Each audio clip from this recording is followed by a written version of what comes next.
Senator Markwayne Mullin, Republican Oklahoma. Senator, nice to see you. Thanks for being here today. Just to repeat the demands on behalf of Democrats, masks off, ID the ICE officers on patrol, and get the body cameras going here, which already are underway. Well, let me ask a question here. Hang on. Chris Coons, I didn't hear him say this with Shannon, but I heard him say last week that there's enough money in the pipeline to go ahead and pay these people for several weeks. I don't know if that's the case or not. I guess my question to you is, do you see a way out today as a way to get out of this?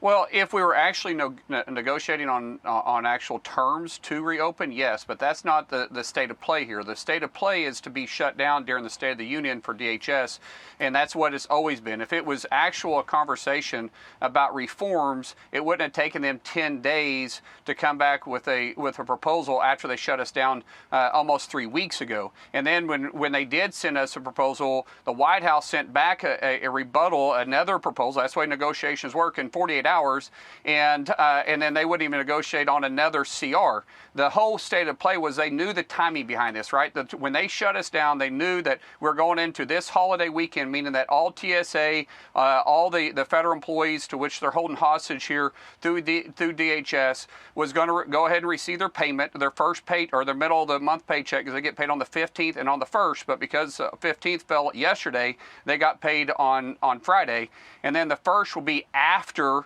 the State of the Union. And so this isn't about really making changes. This is just political theater for them to go into because they can't talk about the border because President Trump has secured that. They can't talk about the economy because the economy is booming. They can't talk about taxes because we've lowered taxes. They can't talk about foreign policy because the world is safer. They can't talk about anything except more rhetoric about what they have done here by holding what?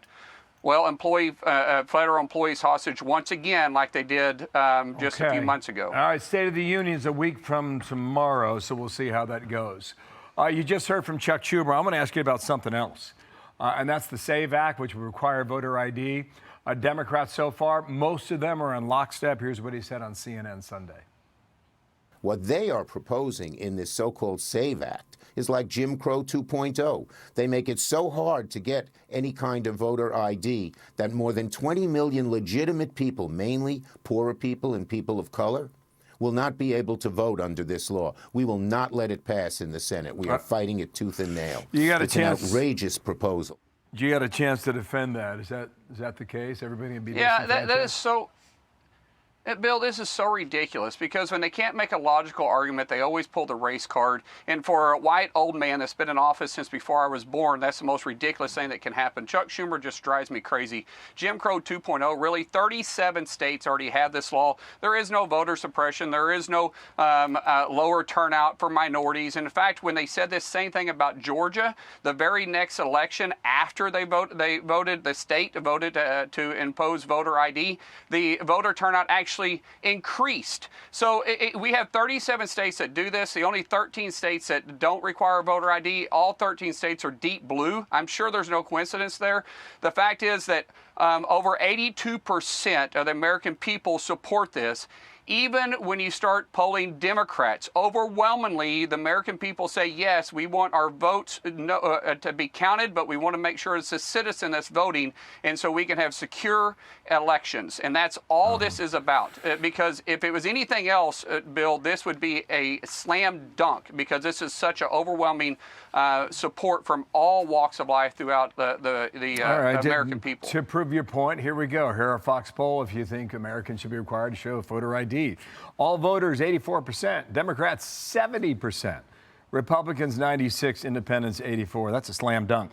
That Georgia law did a 180, but not after it got muddied up quite a bit along the way. Senator, thank you for your time.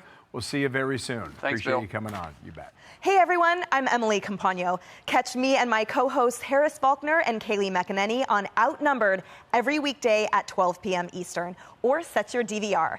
Also, don't forget to subscribe to the Fox News YouTube page for daily highlights.